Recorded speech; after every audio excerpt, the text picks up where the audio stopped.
Seja bem-vindo ao nosso canal Alta Performance Ciclismo. E hoje a gente está trazendo aqui a análise da segunda etapa da Volta ao País Basco. E uma belíssima etapa, muita Né? coisa bacana para assistir. Quem gosta de etapa brigada, acirrada, hoje foi bem legal de ver a movimentação ali das equipes, dos líderes, principalmente no finalzinho da etapa, né? Uma tacaceira, né, na penúltima subida. Mas vamos lá, vamos falar do percurso aqui para vocês. Hoje a gente teve uma etapa disputada em 154 km e 800 metros, né, com algumas subidas no caminho. Vamos aí, 1, 2, 3, 4 quebra-canela, antes de chegar à subida mais intensa, né, de 7 km, que terminou faltando mais ou menos 13 km para sprint final, e aí chegada rampada numa subida de 800 metros. E com boa inclinação. Travado. 10% de média aproximadamente. Que foi o suficiente para dar uma desfareladinha nos possíveis GC, né, Vivi? Exatamente. Etapa vencida finalmente pelo Aramburu, que desencantou ali na Astana. Primeira vitória da Astana na temporada, inclusive. E de quebra ainda fizeram a dobradinha com a Mafraile, que tá super bem, mostrou uma excelente condição física hoje, voltando a estar realmente em grande forma. São dois caras que prometem aí brigar legal nessa volta, até porque estão correndo em casa e querem fazer bonito. Não é à toa que eles estão tão bem, né? Comemoraram muito no final da etapa essa dobradinha, principalmente por estar em casa, né? E agora o Aramburu entrando ali na segunda posição geral, entrando de vez na briga. O Pogacar hoje fez terceiro, bem legal de ver isso, porque vimos ao longo na subida de 7 km e 700, que antecedia a última descida para vir para a rampinha de chegada, vimos o Pogacar atacar, ou seja, trabalhar para o McNulty, que não foi tão bem assim. Ele conseguiu ainda sair numa fuga ali onde o Schachmann atacou, saiu com o Roglic, ele foi esperto, saltou, conseguiu seguir junto, mas o grupinho reduzido veio e pegou, e esse grupinho que veio reduzido sprintou ali nos 800 metros finais na subida, e o Pogacar foi super bem, fazendo ainda uma terceira colocação, onde lhe garantia alguns bônus, né, uma bonificação de tempo. Conseguiu tirar 4 segundinhos ali do Roglic, mas de alguma forma aproximou e mostrou que também está em grande forma. Né? A grande dúvida do momento será que o Pogacar vai continuar trabalhando para o McNulty? Que é uma coisa que você falou ontem, né, Vi? Exatamente. Você cantou a bola ontem falando que acreditava que o Pogacar poderia trabalhar para o Brandon, e foi o que a gente viu hoje na subida de 7 km. O Pogacar atacando, inclusive o Primož Roglic, ele não se movimentou nos ataques do Pogacar, ele segurou a bola ali, marcando o Brandon. Que estava apenas 2 segundos dele, né? Exatamente. Até então. Hoje, agora, depois da etapa, ele tomou acho que 4 segundos hoje, então já está a 6 segundos do Roglic. Continua mais perto do que o Pogacar, mas é aquela coisa, né? Agora vamos ver se o Pogacar realmente vai continuar trabalhando ou se amanhã eles vão inverter a ordem. O Pogacar vai ter a oportunidade, já que hoje o Pogacar trabalhou para o Brandon e não houve uma separação. Na verdade, mesmo ele trabalhando, conseguiu reduzir o gap para o Roglic, e o Brandon acabou tendo um gap maior agora, né? Diminuiu aumentou a vantagem dele. Ô Vivi, a gente tem que contar para vocês que hoje o Brandon usou a posição proibida durante a etapa. Vou colocar, eu printei a tela aqui, eu tô colocando para vocês que ele usou aquela posição parecida com o contrarrelógio, né? Apoia o cotovelo no guidão, né? Quando ele tava na fuga com o Schachmann e o Roglic, né? Eu até achei estranho ele ter tomado os 4 segundos. Ali ele já dava alguns sinais de fadiga, porque assim, pessoal, a gente usa aquela posição ou quando a gente quer manter uma intensidade ou quando a gente está tentando se agarrar num pelotão, tá? Porque ali a gente fica mais aerodinâmico, utiliza mais o glúteo para fazer força, tira um pouco da pressão das pernas de uma forma geral, jogando mais pro glúteo. Então, ali aquela posição para mim, Cris, e uma passista que utilizava aquela posição, eu entendo que ele mostrou sinais de cansaço naquele momento. Ele não tomou nenhuma punição de tempo, né? Porque isso não faz parte da regra. Possivelmente vai ser uma punição financeira para a equipe. Mas, né, fica atento aí, porque não é uma coisa interessante de ficar fazendo, até porque é como é o início de uma nova regra, a UCI vai ter que dar um tempo para os pilotos se acostumarem, né? Sim, Se isso continuar lá na frente, eles podem desclassificar o piloto da competição, Sim. enfim, ou dar uma bonificação, aliás, tirar um pouco de tempo, né? Bom, vamos falar um pouquinho dos outros escaladores que passaram ali, Vivi. A gente viu Uma pena o Carapaz ter caído.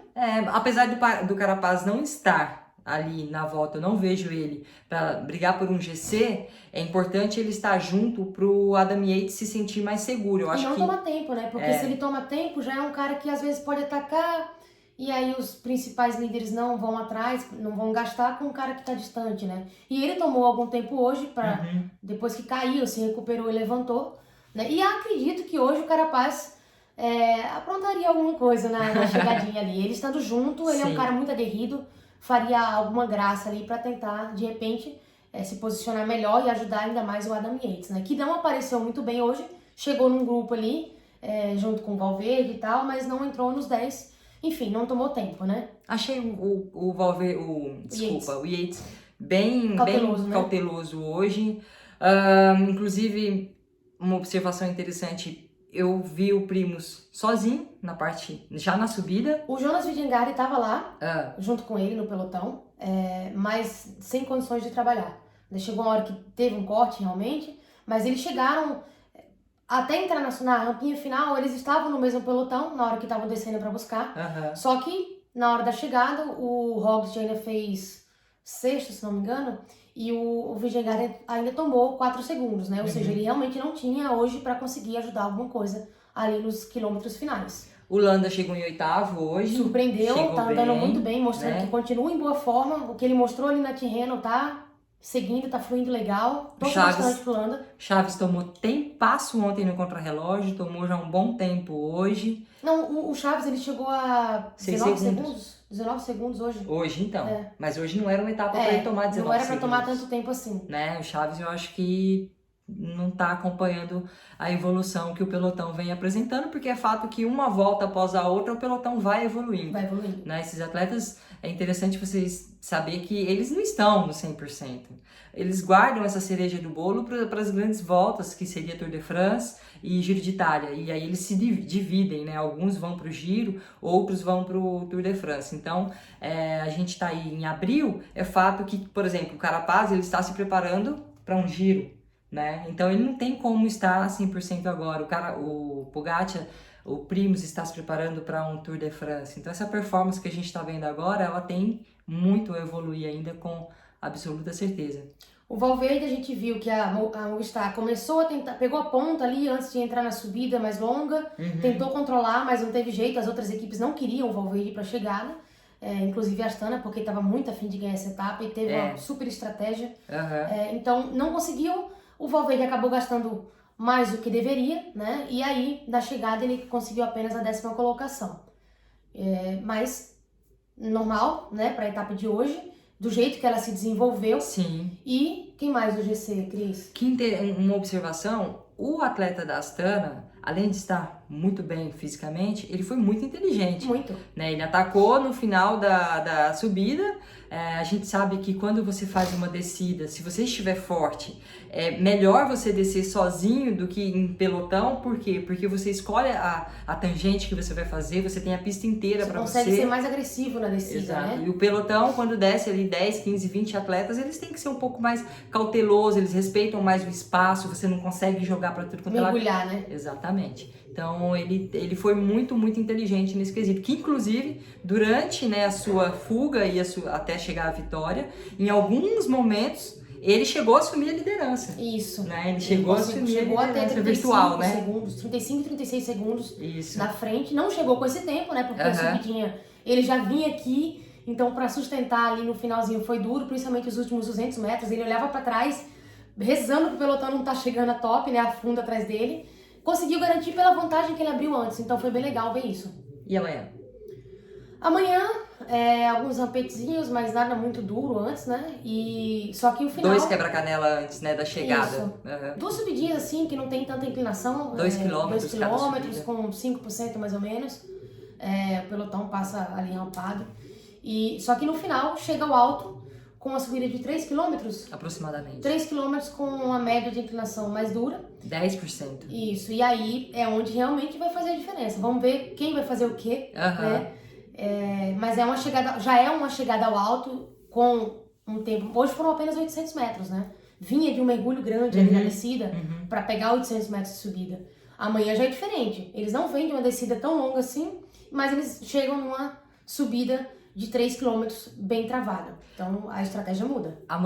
Hoje já se confirmou um pouco do que falamos ontem também, no seguinte sentido, que nós teríamos que ver a Emirates, mais especificamente o Pogacar, sendo mais agressivo, né, na montanha, porque ele já tinha saído de um contrarrelógio no prejuízo, e a gente viu isso, no caso o Pogacar trabalhando para o Brandon. Amanhã a chegada é ao alto. Amanhã a tendência é que eles sejam ainda mais agressivos nessa chegada. Por quê? Quando a gente tem uma chegada ao alto, quando a gente tem uma subida, tipo a 15, 20 km de uma chegada, por mais dura que seja essa subida, não acontece muita coisa, né? Porque ainda tem uma descida e talvez um plano, então os escaladores, eles reservam um pouco a sua energia. Hoje a gente já viu movimentações, né? Até porque é uma prova de 7 dias, não tem muito tempo para ficar estudando e tal, tem que correr para tirar o prejuízo. E amanhã a tendência é que na subida final ocorra ainda mais movimentações para o Yates tentar tirar algum tempo do Primus, para o próprio o rapaz da Astana que ganhou hoje, o Aramburu, tentar alguma coisa, porque ele tá quantos segundos, Vivi? 5 segundos do 5 segundos do Roglic. É muito próximo, né? Exatamente. Então, são 3 km apenas, né, de subida. A inclinação é que vai fazer diferença realmente. Acredito que as equipes vão trabalhar bastante até entrar nesses 3 km, tem que deixar o líder na cabeça. E os 3 km já tem que entrar bombando, porque não tem tempo para muita coisa. Quem quiser colocar tempo, tem que entrar já com tudo, porque são apenas 3 km para isso. Você acha que esse Aramburu, ele tem uma predisposição aí a uma escalada longa e pode incomodar na sequência de subidas que tem por vir? Ou não, ele pode se quebrar nesse meio aí e realmente fica a briga entre Yates, Roglic e Pogacar? Eu acho que ele mostrou que tá muito bem hoje, né? Só que, claro, é uma etapa diferente, é uma etapa que não tinha uma grande montanha. Ainda não mostrou ser um cara escalador, mas o fato dele estar bem pode fazer com que ele incomode sim, né? Principalmente dependendo de como as equipes desenvolverem a prova, do quanto vão segurar para tentar alguma coisa, se for um espaço menor, não entrar no... Eu acredito que para mudar alguma coisa realmente ali com relação a ele, de repente precisa de uma subida maior. Certo. Para largar ele. Para largar ele, talvez ele precise ele. de uma subida maior.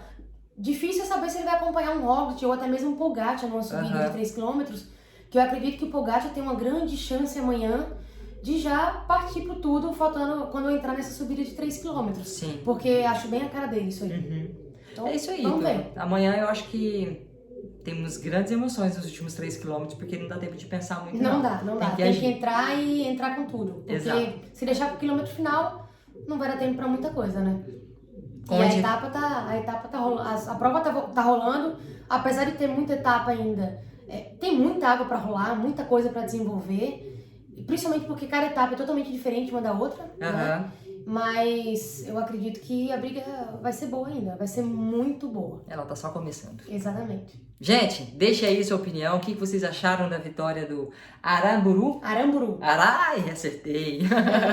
E a sua aposta para amanhã, como vai ser? Deixa aqui nos comentários. Eu quero muito saber o que vocês estão achando e pensando sobre a volta ao País Basco. E o que vocês acharam da dobradinha da Astana hoje com a primeira vitória do ano na temporada, né? Exatamente. Chegaram chegando, né? Chegaram. Primeiro e segundo. Até amanhã. Até. Tchau, tchau.